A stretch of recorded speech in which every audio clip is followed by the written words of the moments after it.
رسول اللہ نے اس کے بعد ابو جہل کو سمجھانے کی کوشش بھی کی ہے۔ اس وقت تک ابو جہل کی رسول اللہ سے دشمنی نہیں ہے، لیکن اس واقعے کے بعد دونوں کے تعلقات اچھے نہیں رہے۔ آج کا عنوان ہے کامیاب تاجر۔ اب رسول اللہ صلی اللہ علیہ وآلہ وسلم کی عمر 25 سال ہے۔ یہ 596 عیسوی کا زمانہ ہے۔ رسول اللہ نے چونکہ چھوٹی عمر سے ہی روزگار کمانا اور تجارت میں حصہ لینا شروع کر دیا ہے، اس لیے اب انہیں کاروبار کا کافی تجربہ حاصل ہو چکا ہے۔ پہل رسول اللہ تجارت کی غرض سے جانے والے قافلوں کے ساتھ جایا کرتے تھے، اب خود بھی قافلہ لے کر جاتے ہیں۔ مکہ میں چونکہ زمین نرم نہیں ہے، یہاں پتھر کے پہاڑ ہیں، اس زمین میں کھیتی باڑی نہیں ہوتی، پانی کی کمی اس کی دوسری وجہ ہے۔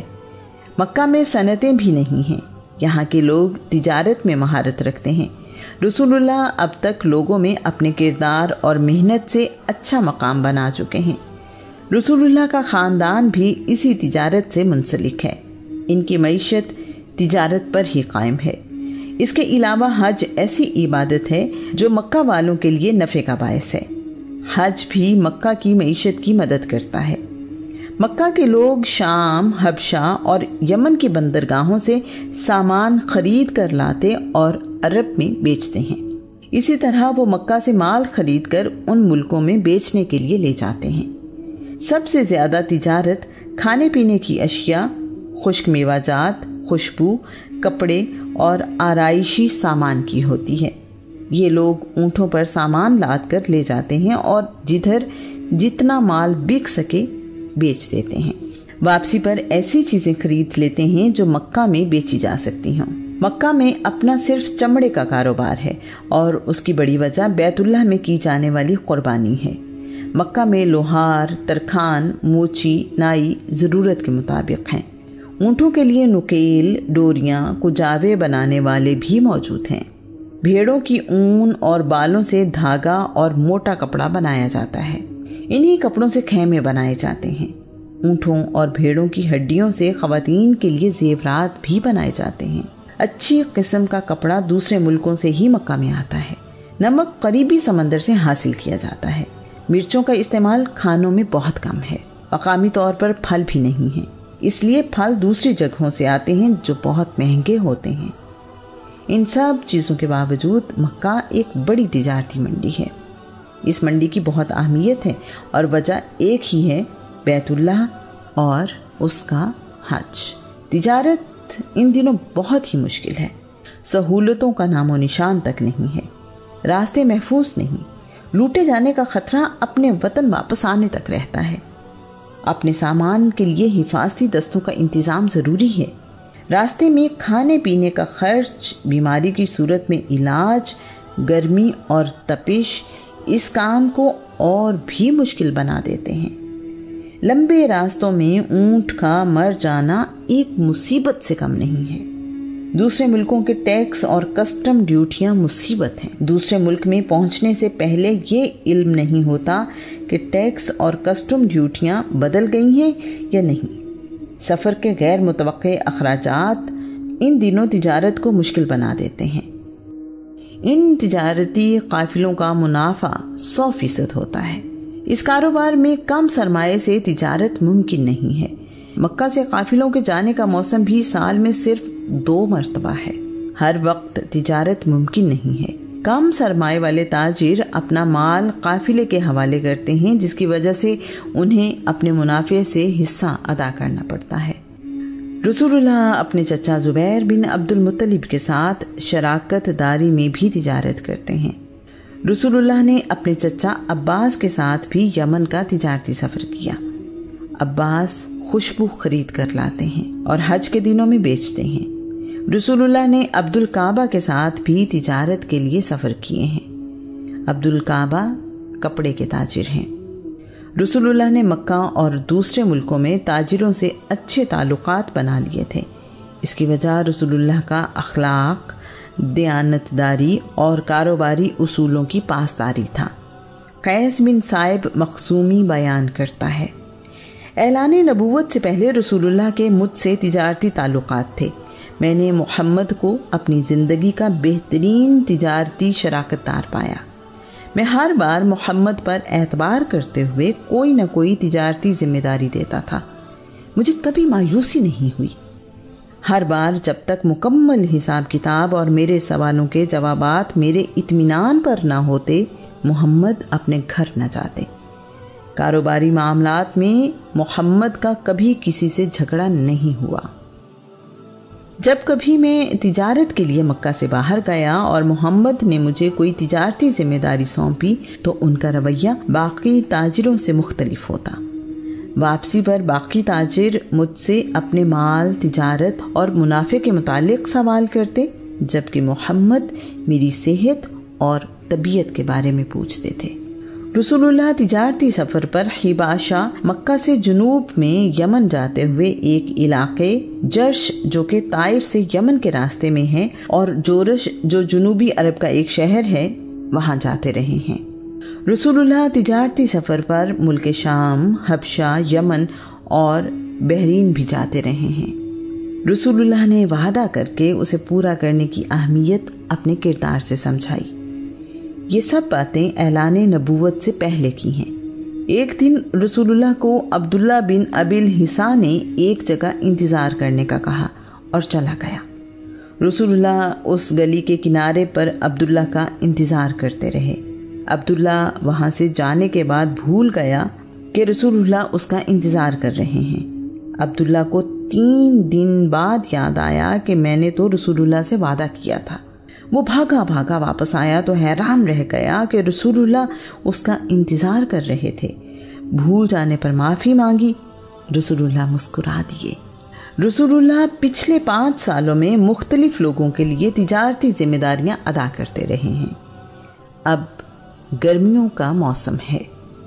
اس موسم میں تجارتی قافلے ملک شام جاتے ہیں۔ ملک کے مختلف تاجر اس قافلے میں جاتے ہیں۔ جو تاجر خود نہیں جا سکتا وہ اپنا سامان کسی اور کے ہاتھ بھیج دیتا ہے، گویا یہ بڑا تجارتی کارواں ہوتا ہے۔ مکہ میں رہنے والی ایک خاتون تاجر خدیجہ بنت خویلد ہیں۔ ان کا تعلق قریش کے قبیلہ بنی اسد سے ہے۔ وہ بہت دولت مند اور سمجھدار ہیں۔ مکہ کے تمام تاجر مل کر جتنی تجارت کرتے ہیں، اکیلے خدیجہ کا سامان تجارت ان سب کے برابر ہوتا ہے۔ اتنا مال تجارت کسی نا تجربہ کار کے ہاتھ میں دینا ممکن نہیں ہے۔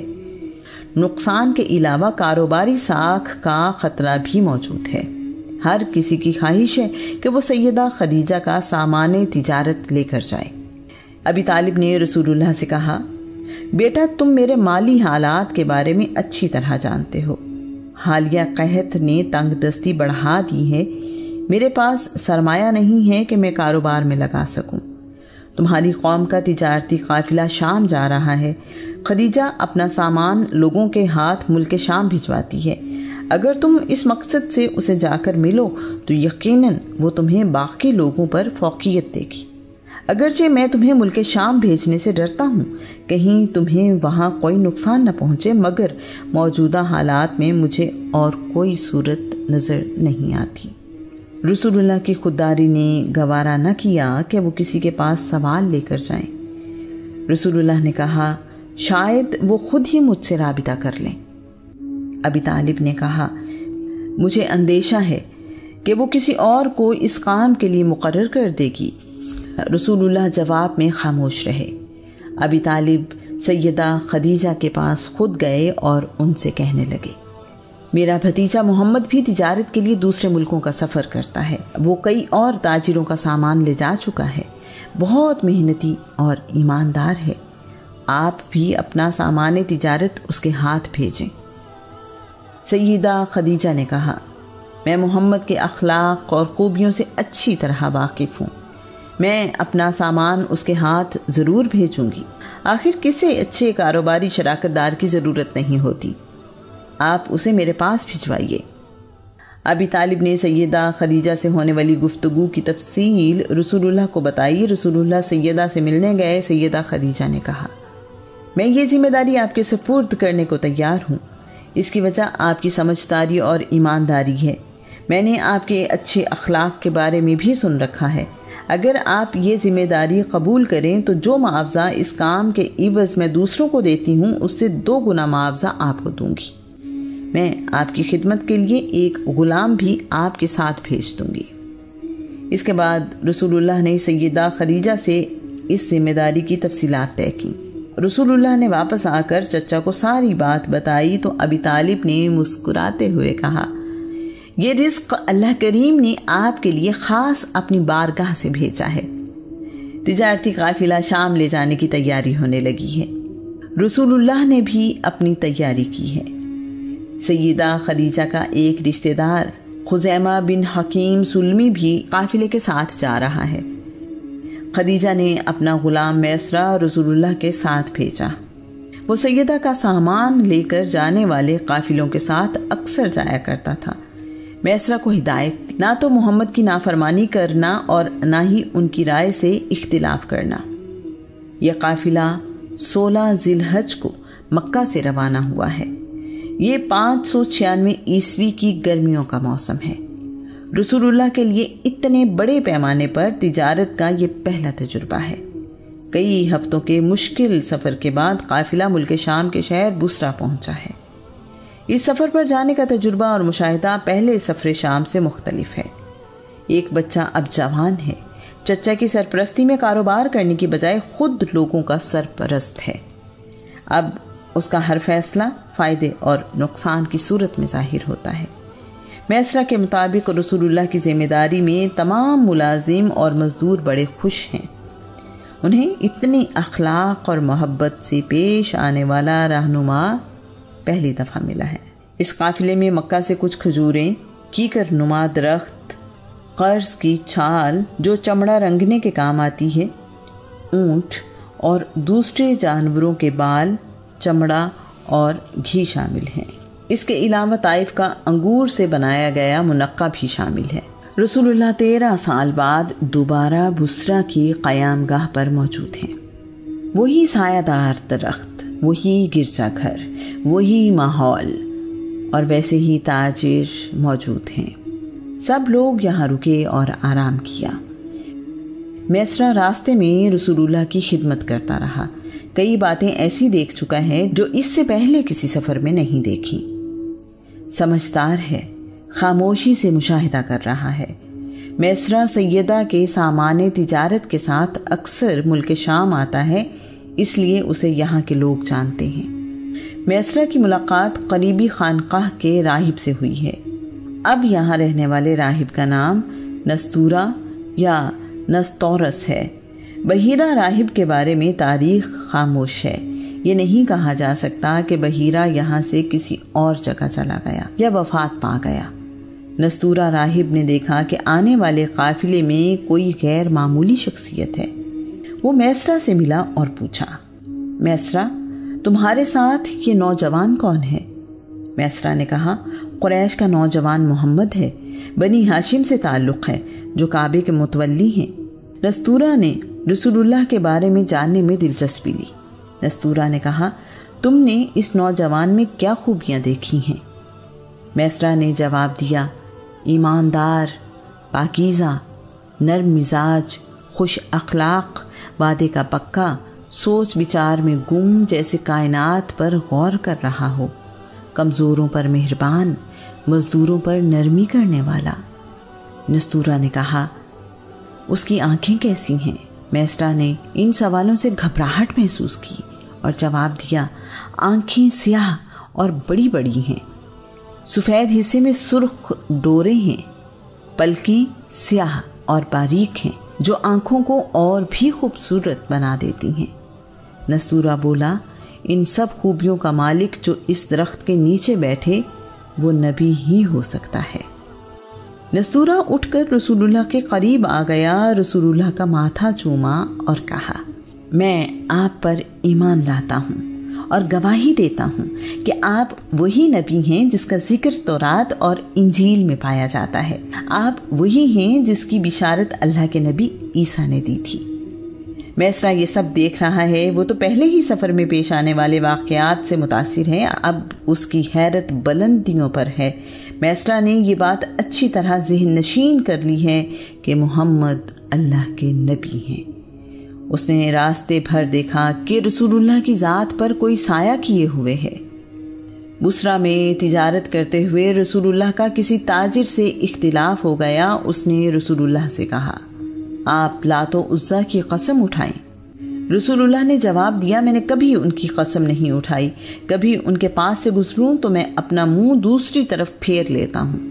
آپ کی بات سن کر وہ تاجر میسرہ کو علیحدہ لے جا کر کہنے لگا، خدا کی قسم یہ نبی ہیں، ان کی خوبیاں ہمارے علماء ہماری کتابوں سے بیان کرتے رہتے ہیں۔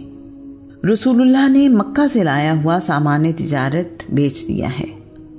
سامان جلد اور 2 گنا قیمت پر بک گیا ہے۔ اس سے جو رقم وصول ہوئی اس سے مکہ میں بکنے والا سامان خریدا ہے۔ شام سے خریدے جانے والے مال میں گندم، آٹا، زیتون کا تیل، ریشم، کتان جو ایک عمدہ اور باریک کپڑا ہوتا ہے، زعفران، تانبے اور لوہے کے برتن اور ہاتھی دانت کی بنی ہوئی چیزیں شامل ہیں۔ سیدہ خدیجہ کی فرمائش کی چیزیں بھی خریدیں اور واپسی کی تیاری کی۔ واپسی کا سفر بھی خیریت سے گزرا ہے۔ قافلہ مکے سے کچھ پہلے مرعزہان پہنچا تو رسول اللہ نے میسرہ سے کہا، تم آگے آگے جاؤ اور خدیجہ کو کامیاب تجارتی سفر کی خبر سناؤ۔ رسول اللہ اتنے بڑے تجارتی قافلے کے پہلے تجربے میں کامیاب لوٹے ہیں۔ سیدہ خدیجہ انتظار میں ہیں۔ جب قافلہ مکے میں داخل ہو رہا ہے تو خدیجہ اسے دیکھ رہی ہیں۔ خدیجہ نے بھی دیکھا ہے کہ رسول اللہ پر کوئی سایہ کیے ہوئے ہے۔ رسول اللہ نے اپنے گھر جانے کی بجائے تجارت کا حساب کتاب نمٹانا زیادہ ضروری سمجھا۔ سیدہ خدیجہ کی خوشی کی انتہا نہ رہی۔ ان کی توقع اور سابقہ روایات سے 2 گنا منافع حاصل ہوا ہے۔ سیدہ نے بھی رسول اللہ کو طے کیے گئے 2 گنا منافع سے زیادہ حصہ دیا۔ شام سے تجارت کے لیے لائی جانے والی چیزوں میں بھی بہت زیادہ منافع ہوا ہے۔ میسرہ نے سیدہ خدیجہ کو سفر میں پیش آنے والے واقعات بتائے۔ رسول اللہ کی کاروباری مہارت، خوش معاملگی، لوگوں سے حسن سلوک اور انسانی اقدار کے بارے میں تفصیل سے بتایا ہے۔ میسرہ نے خدیجہ کو نستورہ راہب سے ملاقات اور اس کا آخری نبی کے بارے میں بیان بھی خدیجہ کو بتایا ہے۔ سیدہ خدیجہ میسرہ سے نستورہ کی ساری باتیں سننے کے بعد اپنے چچا زاد ورقہ بن نوفل کے پاس گئی ہیں۔ ورقہ بن نوفل الہامی کتابوں کے عالم ہیں۔ سیدہ خدیجہ نے نستورہ کی بتائی ہوئی باتیں ورقہ کو بتائیں۔ ورقہ نے باتیں سن کر کہا، خدیجہ جو کچھ تم نے بیان کیا ہے اگر سچ ہے تو یقیناً محمد اس امت کے نبی ہیں۔ میں پہلے ہی جانتا تھا کہ اس امت میں ایک نبی آنے والا ہے جس کا انتظار ہو رہا ہے، بے شک یہ اسی کا زمانہ ہے۔ اتنی خوبیاں، خوبصورتی، جمع مردی اور کاروباری مہارت سیدہ کے دل میں گھر کر گئی ہے۔ سیدہ کے دل میں رسول اللہ کے لیے محبت جاگی ہے۔ آپ سوچنے لگی ہیں کہ اگر اتنی خوبیوں والا کاروباری شراکت دار میرا شریک حیات بھی ہو تو اور کیا چاہیے۔ چچا نے رسول اللہ سے کہا ہے کہ میں فقیتہ کی شادی اپنے والد کے سسرال بنی مخزوم میں کرنا چاہتا ہوں۔ میں چاہتا ہوں کہ ان کے احسان کا بدلہ دے سکوں جو انہوں نے میری والدہ کی شادی میرے والد سے کر کے ہم پر کیا۔